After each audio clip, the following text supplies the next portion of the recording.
दूसरा है extraction of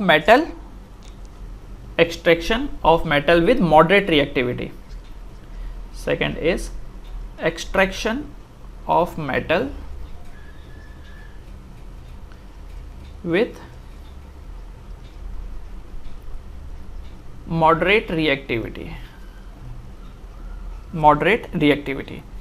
अब मॉडरेट रिएक्टिविटी में कौन आ गया, जैसे एल्युमिनियम हो गया, आयरन हो गया, जिंक हो गया, लेड हो गया, कैल्शियम हो गया, ये मॉडरेट रिएक्टिविटी वाले हैं। नाउ ये जो मॉडरेट रिएक्टिविटी वाले जो मेटल्स हैं ये दो तरीके से एग्जिस्ट करते हैं। पहला हो सकता है कि ये सल्फाइड फॉर्म में एग्जिस्ट करे, या हो सकता है कार्बोनेट के फॉर्म में, जैसे जिंक सल्फाइड, या हो सकता है जिंक कार्बोनेट। दोनों ऑप्शन है आपके पास। कैल्शियम कार्बोनेट भी हो सकता है, कैल्शियम सल्फाइड भी हो सकता है ना। तो ये जो मॉडरेट रिएक्टिविटी वाले हैं ये ना सल्फाइड के फॉर्म में एग्जिस्ट कर सकते हैं या फिर कार्बोनेट के फॉर्म में। तो इसमें इनको ना दो स्टेप से गुजारा जाता है, जिसमें पहला जो स्टेप है उसे बोला जा रहा है calcination.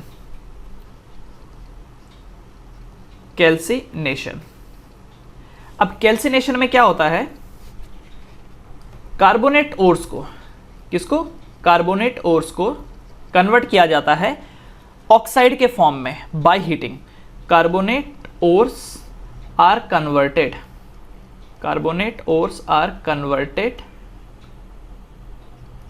to oxides by heating in the absence of air।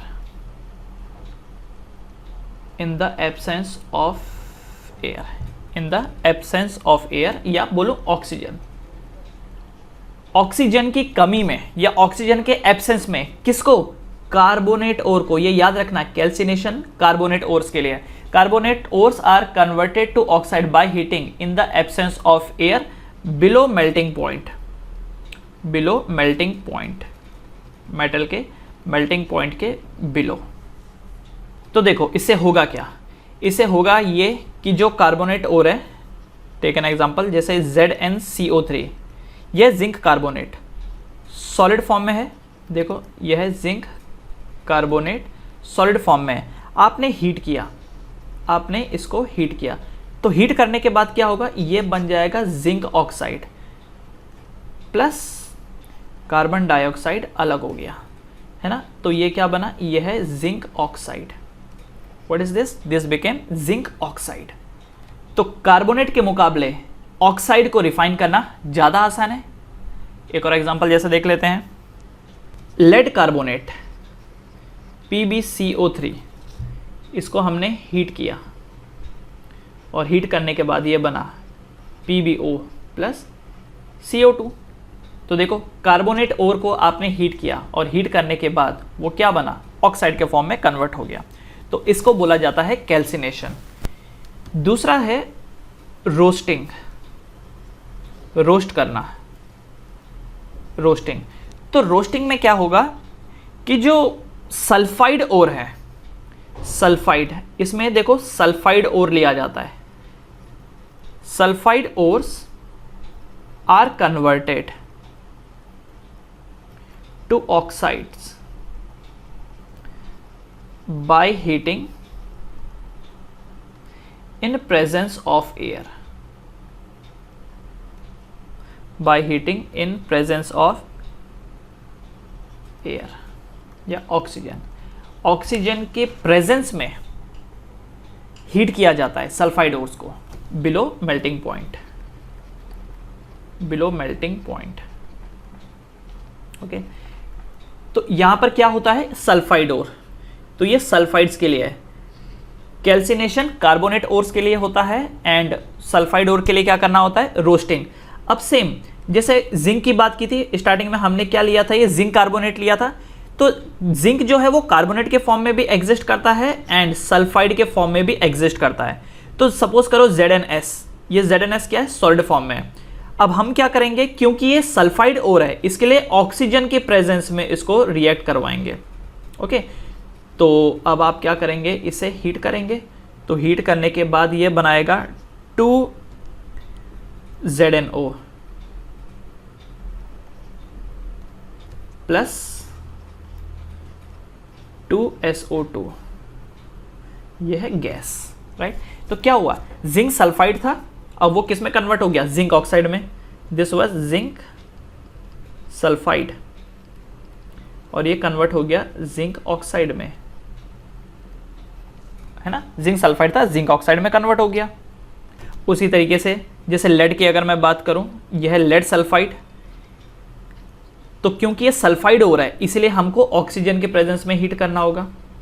अब हमने हीट किया तो क्या बना, ये बना PbO प्लस SO2। देखो सेम एग्जांपल मैंने ले रखे हैं ताकि कोई कंफ्यूजन ना हो, है ना। तो ये देखो, तो याद रखो सामने वाला अगर आपसे पूछेगा कि कार्बोनेट हो रहा है तो क्या करना है, कैल्सिनेशन। सल्फाइड हो रहा है तो क्या करना है, रोस्टिंग। अब मेटल कार्बोनेट और में भी प्रेजेंट हो, मतलब कार्बोनेट के टर्म्स में भी प्रेजेंट हो सकता है और सल्फाइड के टर्म्स में भी प्रेजेंट हो सकता है। तो जो भी हो अकॉर्डिंगली आपको देखना होगा। कार्बोनेट के लिए कैल्सिनेशन एंड सल्फाइड के लिए रोस्टिंग। दोनों केस में देखो जरा, दोनों केस में फाइनल प्रोडक्ट क्या बन रहा है, ऑक्साइड। देखो कैल्सिनेशन करोगे तो भी फाइनल प्रोडक्ट ऑक्साइड है और अगर रोस्टिंग करोगे तो भी फाइनल प्रोडक्ट ऑक्साइड है। पर क्या काम खत्म हो गया क्या, नहीं, काम अभी खत्म नहीं हुआ। अब जो अगला स्टेप इसमें बन के आएगा वो है कि आपको ऑक्साइड को मेटेलिक फॉर्म में चेंज करना होगा। क्या करना होगा, आपको ऑक्साइड को मेटेलिक फॉर्म में चेंज करना होगा। इसी को बोला जाता है रिडक्शन ऑफ ऑक्साइड। इसको क्या बोला जाता है, रिडक्शन ऑफ ऑक्साइड, या बोल सकता हूं कि conversion of oxide to form metallic, conversion of oxide to form metal, है ना। तो एक काम करते हैं, ये जो दोनों लिखे हैं, कैल्सिनेशन बोलो या ये रोस्टिंग बोलो, इसको हम लोग फर्स्ट टर्म का नाम दे देते हैं। अब ये जो इसी में सेकंड, ये याद रखना, ये एक्सट्रैक्शन ऑफ मेटल की बात हो रही है। सेकंड स्टेप क्या हो गया, रिडक्शन। हमको क्या करना है, रिडक्शन। ये पहला वाला स्टेप चाहो तो आप लिख सकते हो कन्वर्जन। कन्वर्जन के अंडर में क्या आता है, कैल्सिनेशन एंड रोस्टिंग। कन्वर्जन में क्या हो रहा है, सल्फाइड या फिर कार्बोनेट और किस में बदल रहे हैं, आर कन्वर्टिंग टू सल्फाइड, और कार्बोनेट और are converting to oxide, are converting to oxide, are converting to oxide. तो कन्वर्जन में sulphide and carbonate are converting to oxide. Reduction में क्या हो रहा है कि ये जो ऑक्साइड्स है, ये जो आपने ऑक्साइड बनाया है, कौन सा, metallic oxide, metallic oxide are converting to, metallic oxides are converting to metal, are converting to metal. अब देखो हुआ क्या, आपने जमीन खोदा, वहां से आपने मिट्टी भर भर के निकाला। अब जो ये आपने मिट्टी भर भर के निकाला, पहले तो आपने कंसंट्रेशन किया, इंप्योरिटीज को बाहर निकाला। अलग अलग तरीके थे, हैंड पिकिंग वाला था, ग्रेविटिक सेपरेशन वाला था, मैग्नेटिक वाला, वो सब था। मिट्टी आपने अलग कर दी। अब जो ये और बचा, और हो सकता है सल्फाइड के फॉर्म में हो या हो सकता है कार्बोनेट के फॉर्म में हो। तो आपको क्या करना होगा, कन्वर्ट करना होगा सल्फाइड और को ऑक्साइड और में, कार्बोनेट और को ऑक्साइड और में। तो कार्बोनेट होगा तो कैल्सिनेशन करो, और अगर सल्फाइड होगा तो रोस्टिंग करो। तो आपने ऑक्साइड में कन्वर्ट कर दिया। ऑक्साइड के बाद जो अब अगला स्टेप बन के आता है दैट इज रिडक्शन। ऑक्साइड के बाद जो अगला स्टेप बन के आता है वो है रिडक्शन। क्योंकि आप देखो ना, यहां पर फाइनली मिला क्या, आपको ऑक्साइड मिला। देख रहे हो क्या, ये ऑक्साइड मिला। हमें ऑक्साइड थोड़ी चाहिए, हमें तो मेटल चाहिए। तो इन फर्दर ऑक्साइड को हमको किस में चेंज करना होगा, मेटल में, और इसी को बोला जाता है रिडक्शन। अब रिडक्शन कराने के हमारे पास बेसिकली दो तरीके हैं। दो तरीके, कौन से दो तरीके हैं, तो पहला वाला है reduction by carbon. Reduction by carbon, हम कार्बन का इस्तेमाल करेंगे। बाय कार्बन तो अपने पास भर भर के है ना, जितने भी लिविंग ऑर्गेनिज्म हैं सबके पास कार्बन है ही। और कोक आपने सुना होगा, जैसा कोयला, ये सब, इसमें तो खूब सारा कार्बन होता है। तो रिडक्शन करेंगे हम कार्बन की हेल्प से। इसी को हम लोग स्मेल्टिंग भी बोलते हैं। और स्मेल्टिंग ये बहुत ही कॉमन वे है रिड्यूस करने का, जिसमें आप क्या करते हो, ऑक्साइड्स को रिड्यूस करते हो मेटल में। तो अब जैसे देखो, ये जिंक ऑक्साइड बना था ZnO, ये लो, ये जो ZnO बना था, हम क्या करेंगे, कार्बन के साथ इसको रिएक्ट करा देंगे। और ऑब्वियसली इस प्रोसेस में आपको हीट तो देनी ही पड़ेगी। तो ये बन जाएगा zinc plus CO carbon monoxide, ये गैस अलग हो गई। उसी तरीके से देखो लेड ऑक्साइड बना था PbO, अब ये जो PbO बना था इसका अगेन कार्बन के साथ रिएक्शन करा दिया, तो ये क्या बन गया, लेड प्लस यहाँ से भी carbon monoxide as a gas बन के अलग हो गया। ये देखो मेटल अलग हो गया, है ना। अब जैसे आयरन कैसा होता है, Fe2O3, आयरन का ऑक्साइड क्या होता है Fe2O3, तो 3 कार्बन मोनोऑक्साइड के साथ रिएक्ट कर दिया। अब ये कार्बन मोनोऑक्साइड मिलेगा कैसे, ऑब्वियसली वो भी तो कार्बन से ही मिला होगा, तो इसको हीट किया तो क्या बना, Fe अलग हो गया, बेसिकली 2Fe अलग हो जाएगा प्लस CO अलग हो जाएगा। तो इसको क्या बोला जा रहा है, इसको बोला जा रहा है रिडक्शन। क्या अब आपको यहाँ पर मेटल मिला, क्या अब यहाँ पर आपको मेटल मिला, प्योर मेटल मिला। कैल्सिनेशन एंड रोस्टिंग में याद रखना, कैल्सिनेशन एंड रोस्टिंग में सल्फाइड एंड कार्बोनेट ऑक्साइड में कन्वर्ट होते हैं, आपको मेटल नहीं मिलता है, मेटल आपको रिड्यूस करने के बाद मिलता है, रिडक्शन। जब आप ऑक्साइड्स को, ये जो मेटल ऑक्साइड्स हैं दीज आर मेटल ऑक्साइड, जब आप मेटल ऑक्साइड को रिड्यूस करते हो तो जाकर के आपको प्योर मेटल मिलता है। ओके, तो एक बार मैं पूरा आपको बता दूं शुरुआत से हुआ यूं कि आपने मिट्टी की खुदाई की, खुदाई किया, खुदाई करने के बाद आपने कंसंट्रेशन किया। क्या किया आपने, कंसंट्रेशन किया। कंसंट्रेशन में जो जो विजिबल आपको इंप्योरिटीज दिखाई दे रही थी वो सब आपने हटा दी, मिट्टी विट्टी वो सब बहा दिया।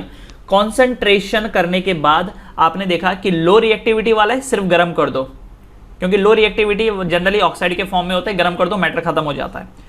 लेकिन अगर मॉडरेट रिएक्टिविटी वाला है तो आपको करना होगा या तो कैल्सिनेशन या फिर रोस्टिंग, या तो कैल्सिनेशन या फिर रोस्टिंग। कैल्सिनेशन किसके लिए, कार्बोनेट ओर्स के लिए, एंड रोस्टिंग किसके लिए, सल्फाइड ओर्स के लिए।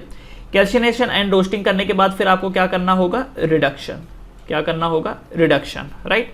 तो हर एक स्टेप में क्या हो रहा है, रिडक्शन में आपको क्या मिला, मेटल, रिडक्शन में आपको क्या मिला, मेटल, है ना। रोस्टिंग में क्या हुआ कि जो मेटल सल्फाइड थे वो कन्वर्ट हुए मेटल ऑक्साइड में, और रिडक्शन में क्या हुआ, ये जो रिडक्शन था इसको वापस लिख देता हूं मैं, रिडक्शन में क्या था कि जो मेटल ऑक्साइड थे ये मेटल में कन्वर्ट हुए।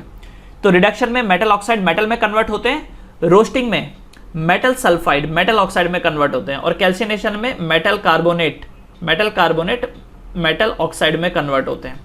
और कॉन्सेंट्रेशन में क्या होता है, कॉन्सेंट्रेशन में मिट्टी अलग हो जाती है ना, मिट्टी अलग हो जाती है। सो ये स्टेप है, खुदाई करी, पहले तो फिजिकली जो कचरा था उसको बाहर निकाला, जो जो दिख सकता था। अब जो आपके पास मिलेगा या तो कार्बोनेट फॉर्म में होगा या तो सल्फाइड फॉर्म में। कार्बोनेट फॉर्म में है तो कैल्सिनेशन करो, और जो आपको मिलेगा फिर वो कैल्सिनेशन करने के बाद मेटल ऑक्साइड के फॉर्म में, रोस्टिंग करोगे तो भी मेटल ऑक्साइड के फॉर्म में मिलेगा, और रिडक्शन करके मेटल ऑक्साइड को मेटल में चेंज कर दो। तो मुझे लगता है अब आपको समझ में आ गया होगा। दूसरा तरीका, ये तो था रिडक्शन बाय कार्बन, दूसरा है reduction by highly electropositive metal. Reduction by highly electropositive metal, reduction by highly electropositive metal. अब हाईली इलेक्ट्रोपॉजिटिव मेटल का मतलब क्या हो गया कि भाई जो ज़्यादा रिएक्टिव है ना। अब इसमें एक्चुअली हो क्या रहा है, डिस्प्लेसमेंट रिएक्शन हो रहा है। यहां पर क्या हो रहा है, यहां पर मेटल डिस्प्लेसमेंट रिएक्शन हो रहा है, this is metal displacement reaction. जैसे मेरे पास था क्रोमियम ऑक्साइड, लेट्स से मेरे पास है क्रोमियम ऑक्साइड CrO3। अब मैं चाहता था कि क्रोमियम मिले, तो मैंने इसका रिएक्शन एल्युमिनियम से करा दिया। अब जब एल्युमिनियम के साथ रिएक्शन हो गया तो क्रोमियम अलग हो गया, और क्रोमियम अलग हो गया, और साइड में क्या बचा, Al2O3।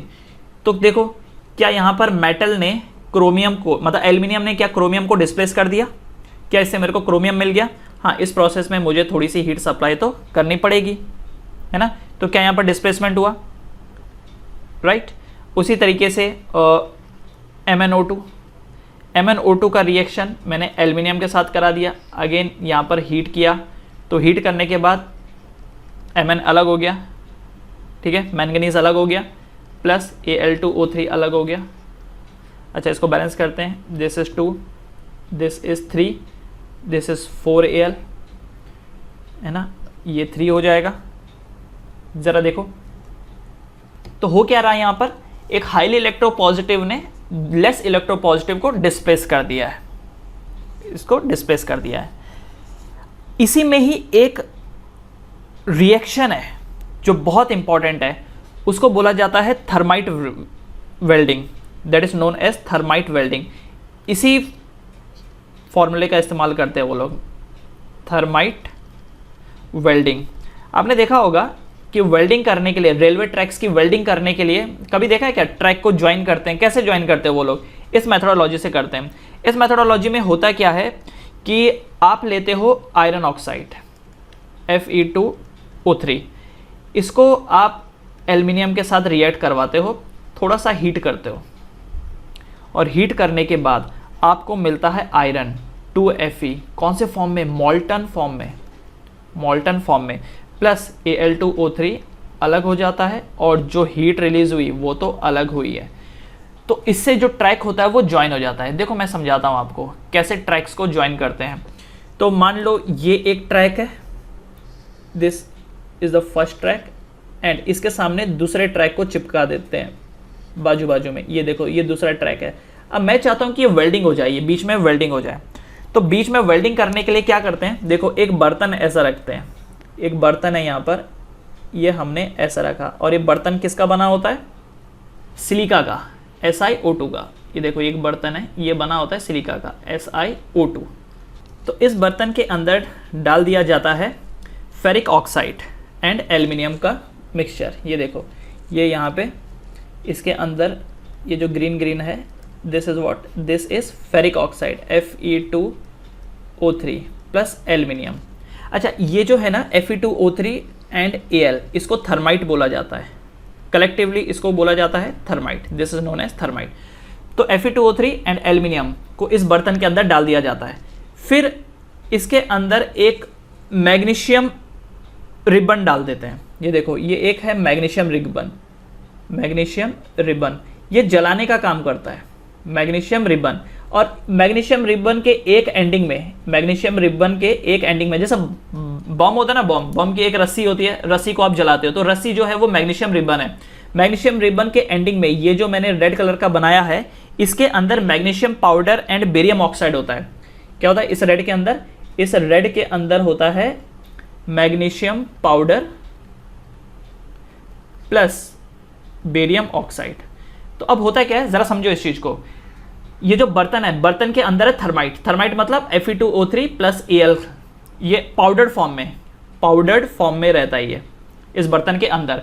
और उसी के अंदर magnesium powder plus BaO2 and उसके साथ जुड़ा हुआ एक मैग्नीशियम रिबन होता है। अब क्या करते हैं, इस मैग्नीशियम रिबन को आग लगाते हैं। तो मैग्नीशियम रिबन को जब आग लगाते हैं तो वो जलता है, और उसकी वजह से ये जो पाउडर है Fe2O3 प्लस Al, इसमें आग लग जाती है और बेसिकली रिएक्शन होना शुरू हो जाता है। और जब इसमें रिएक्शन होना शुरू हो जाता है तो इतना ढेर सारा अमाउंट ऑफ हीट रिलीज होता है, ऑल्सो आयरन प्रोड्यूस होता है यहाँ पर।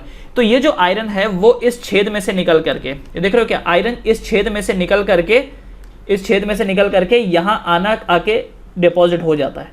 छेद में से निकला और यहाँ पर आकर के डिपॉजिट हो गया। अब वो आयरन किस फॉर्म में, मॉल्टन फॉर्म में, क्योंकि वो मॉल्टन फॉर्म में है और वो छेद से निकल के यहाँ डिपॉजिट हो गया। तो अब ये जो रेलवे ट्रैक्स थे ये ज्वाइंट हो गए आपस में, ये जो रेलवे ट्रैक्स है ये ज्वाइंट हो गए आपस में।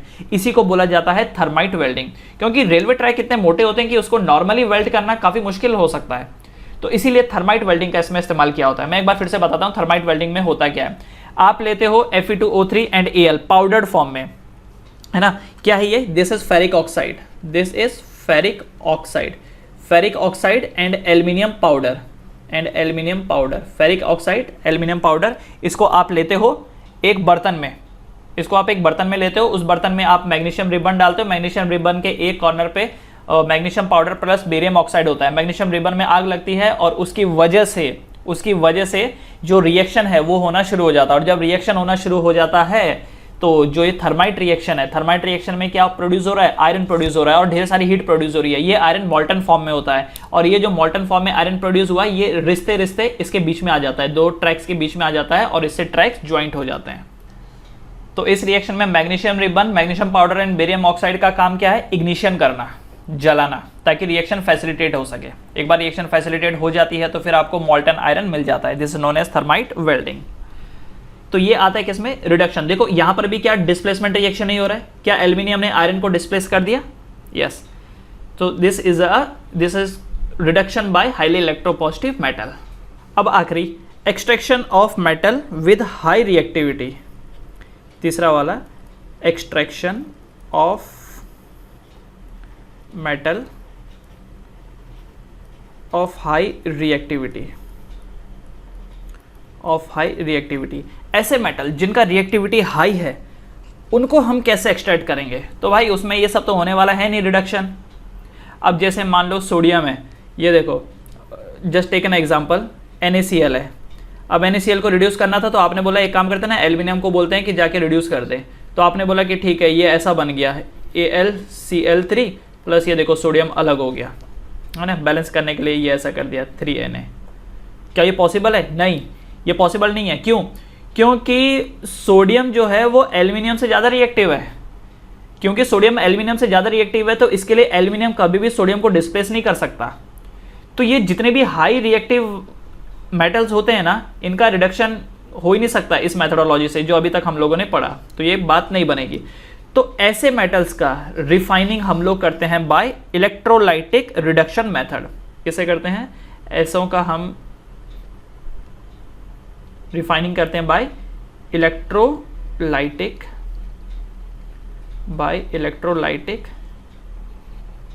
Reduction method, electrolytic reduction method. अब इलेक्ट्रोलाइटिक रिडक्शन मेथड में क्या होता है? अगेन एक बर्तन होता है, ये देखिए ये एक बर्तन है।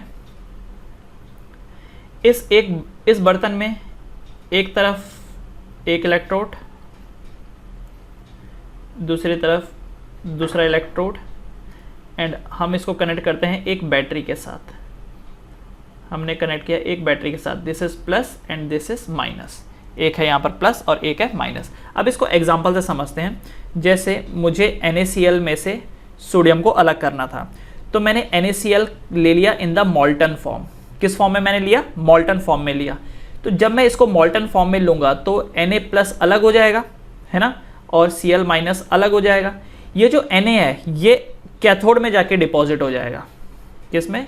कैथोड में जाके डिपॉजिट हो जाएगा, और Cl माइनस एनोड में जाके डिपॉजिट हो जाएगा। ओके, तो ये जो प्लस के साथ कनेक्टेड है, ये जो प्लस के साथ कनेक्टेड है दिस इज एनोड, और ये जो माइनस के साथ अटैच्ड है ये है कैथोड, राइट। तो सोडियम कहाँ जाएगा? देखो जरा, ये जो सोडियम है ये जाएगा कैथोड में, सोडियम Na+ जाएगा कैथोड में, Na+ will move toward cathode, and ये जो क्लोरीन माइनस है ये कहाँ जाएगा? एनोड में। अब आप मुझे बताओ क्यों ऐसा? ऑब्वियसली क्योंकि सोडियम के ऊपर क्या चार्ज है? प्लस, तो प्लस किस तरफ जाएगा? बैटरी के माइनस साइड। देखो ये जो इलेक्ट्रोड है ये नेगेटिव होगा ना, इसका नेचर कैसा होगा? नेगेटिव, क्योंकि नेगेटिव टर्मिनल से कनेक्टेड है। और ये जो एनोड है ये कैसा होगा? पॉजिटिव नेचर का होगा, क्योंकि ये बैटरी के प्लस साइड से कनेक्टेड है।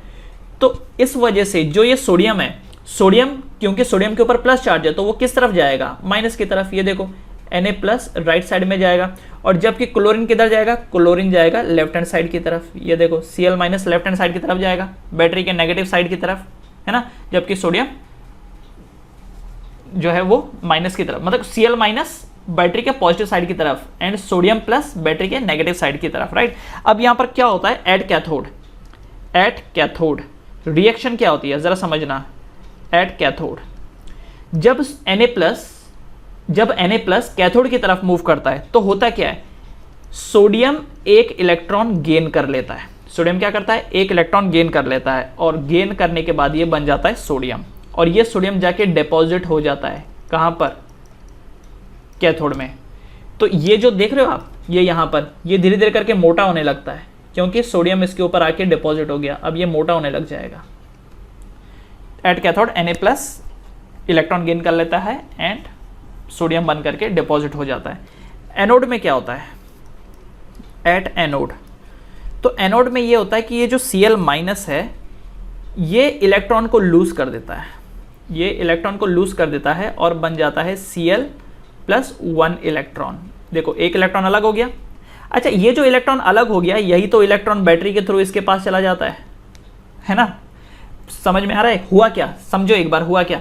Cl माइनस गया बैटरी के प्लस साइड की तरफ और Na प्लस गया बैटरी के राइट साइड की तरफ।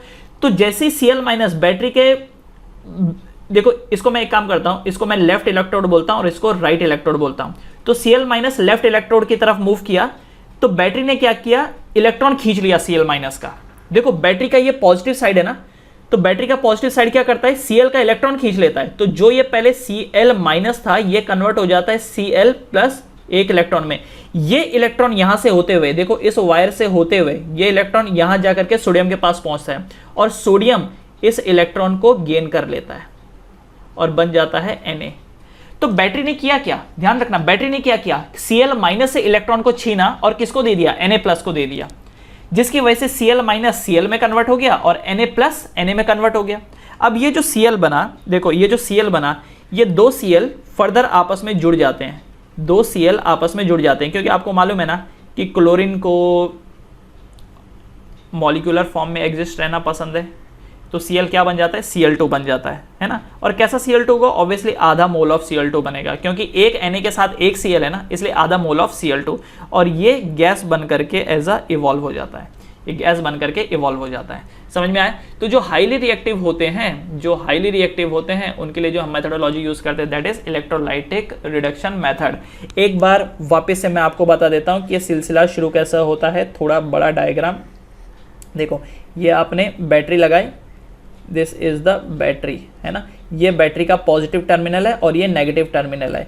This is your first electrode, ये आपका पहला इलेक्ट्रोड है और ये आपका दूसरा इलेक्ट्रोड है। This is the first electrode and this is the second electrode. मॉल्टन state में है, इसका मतलब एक होगा यहाँ पर Na प्लस और दूसरा होगा यहाँ पर Cl माइनस। बताओ Cl माइनस किस तरफ जाएगा, Cl माइनस फर्स्ट इलेक्ट्रोड की तरफ जाएगा। क्यों, क्योंकि फर्स्ट इलेक्ट्रोड पॉजिटिव वाला है जबकि दूसरा इलेक्ट्रोड नेगेटिव है, तो Na प्लस दूसरे इलेक्ट्रोड की तरफ जाएगा। तो Cl माइनस जैसे फर्स्ट इलेक्ट्रोड की तरफ जाएगा तो बैटरी क्या करेगी, बैटरी Cl माइनस से उसका इलेक्ट्रॉन छीन लेगी, है ना, क्योंकि प्लस है ना। देखो ये प्लस है, प्लस क्या करेगा, Cl माइनस से उसका इलेक्ट्रॉन छीन लेगा और उसका इलेक्ट्रॉन छीन करके वायर के थ्रू यहाँ से ट्रांसफर करके किसको दे देगा, Na को दे देगा। तो Cl माइनस से इलेक्ट्रॉन निकल गया तो ये क्या बन गया, Cl प्लस 1 इलेक्ट्रॉन, और ये इलेक्ट्रॉन राइट साइड में चला गया और सोडियम ने गेन कर लिया Na प्लस ने। तो Na प्लस ने एक इलेक्ट्रॉन गेन कर लिया तो ये क्या बन गया, Na। तो एक इलेक्ट्रोड में आपको सोडियम मिल रहा है और दूसरे इलेक्ट्रोड में आपको क्लोरीन मिल रहा है। अब क्योंकि क्लोरीन सिंगल सिंगल एग्जिस्ट कर सकता नहीं है तो दो क्लोरीन आपस में मिल करके बना देते हैं Cl2। ठीक है, दो क्लोरीन आपस में मिलजुल करके क्या बना देते हैं, Cl2। चाहिए तो ये हाफ मत लिखो, ये तो जस्ट एक बैलेंसिंग पॉइंट ऑफ व्यू से मैंने लिखा है। तो एक इलेक्ट्रोड पे आपको मिल रहा है सोडियम, दूसरे इलेक्ट्रोड पे आपको क्या मिल रहा है, क्लोरीन। क्लोरीन गैस बन के उड़ जाती है और सोडियम आपको मिल जाता है। So this is extraction of metal by electrolytic reduction method. इसी तरीके से एक और एग्जाम्पल जैसे देख लेते हैं एल्यूमिनियम का। अब हमारे पास है एल्यूमिनियम Al2O3, यह है मॉल्टन फॉर्म में। सेम किस्सा, सब कुछ सेम है, मॉल्टन फॉर्म में है। इसका मतलब ये आयन में कन्वर्ट होगा तो 2Al3 plus and 3O2 minus, right. तो ये एल्यूमिनियम कहाँ जाएगा, कैथोड में जाएगा, और O2 कहाँ जाएगा, एनोड में जाएगा। क्योंकि एनोड पॉजिटिव होता है तो नेगेटिव आयन कहाँ जाएंगे, पॉजिटिव की तरफ, और एल्यूमिनियम कैथोड की तरफ जाएगा क्योंकि कैथोड नेगेटिव होता है और पॉजिटिव आयन नेगेटिव की तरफ अट्रैक्ट होते हैं।